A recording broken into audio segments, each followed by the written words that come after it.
Kaixo ikasleok, gaur ikusiko ditugu irudiak eta adierazpen algebraikoak.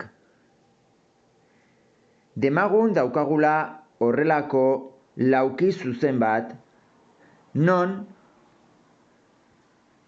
bi alde hauek 8 unitate neurtzen dute, eta bi alde hauek, lauki zuzen honetan, balio dute 3 isa ken bat, adierazpen algebraikoa.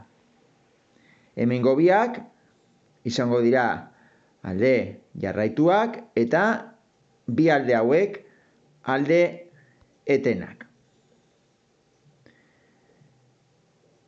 Demagun nahi dugula jakin zenbat balio duen alde etenaren luzera isa bat denean.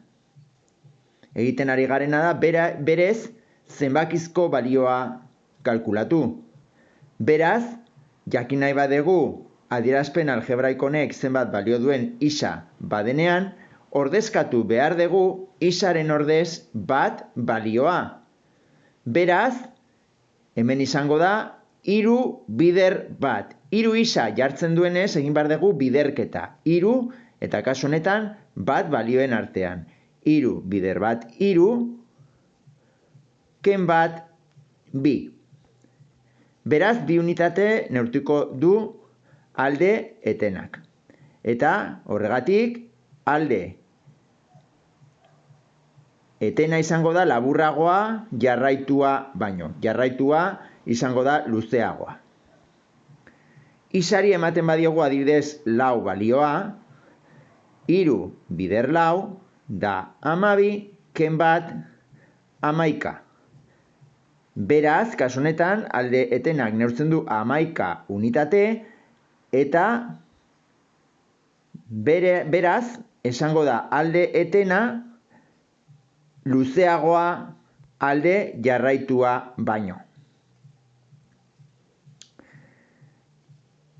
Orain, jakin nahi badugu zenbaden isaren balioa alde etenak neurtzen duenean 17 unitate, orain kontrako prozesua egingo dugu. 17 izango da berdin adierazpen algebraiko hau. 3 isa ken bat. Ekuazio bat izango dugu eta honen bitartez kalkulatuko dugu zenbaden isaren balioa alde etena 17 unitate izateko. Horretarako erabiliko ditugu kutsatxo batukorrak eta biderkatzaileak. Kasu honetan ikusten dugu daukagula kenketa bat. 3 isa ken bat. Kenketa bat denez, erabili behar dugu kutsatxo batukorra. Eta kenketa denez, eragigai hau, hasierakoa jarriko du goian, eta beko eragigaia, kenketa denez, jarriko dugu bik lauki hauetako batean. Kasu honetan jarriko dugu hemen. Eta berdin 17. Emaitza jarriko dugu beste laukitxoan. Gogoratu kenketa denean, goian eta behian eragigaiak berdintza beste laukitxoan. Beraz, kutsatxo batukor hau ikusita, badakigu gehitu ezakegula 17 eta bat zenbaki osoak. 17 gehi bat izango da berdin 3 isa. Beraz, 3 isa berdin 17 gehi bat dela 18. Beraz, ja daukagu 3 isa berdin 18 adierazpen algebraikoa, edo ekuazioa. Eta, nola hemen isarekin dagoen 3 balioa biderkatzen, erabiliko dugu kutsatxo biderkatzailea. Beraz, biderketa denean, eragigaiak kutsatxo biderkatzailean jartzen dira beko laukitxoetan. 3 eta isa kasu honetan. Eta emaitza goian, 18. Eta orain, ikusita kutsatxo biderkatzailea, zein zenbaki oso zatitu ditzakegu? Edo eraiketa egin 18 eta 3-ren artean. Beraz, egin behar dugu 18 zati 3. Beraz, isa izango da berdin 18 zati 3, gogoratu goian dagoenan zenbakian eta behian zenbakia kutsatxo biderkatzaileen egiten da zatiketa. 18 zati 3, isa izango da 6 unitate. Beraz, isaren balioa da 6 unitate, izateko alde etena 17 unitate. Ordezkatzen badegu 6 balioa, 3 bider 6 18, ken bat 17. Eta, esaten badegu, ze balioa izan behar du isak, isaldagaiak, lauki zuzen hau izateko karratu bat, bihurtzeko karratu bat, orduan, argi dago, lau aldeek izan behar dute neurri bera. Beraz, kasu horretan, berdindu beharko genuke 8 berdin adierazpen algebraiko hau. Bi alde hauek berdinak izan behar dutelako luzteraz. Beraz, 8 berdin 3 isa ken bat. Baldintza delako karratua izan behar dela. Beraz, 8 berdin 3 isa ken bat.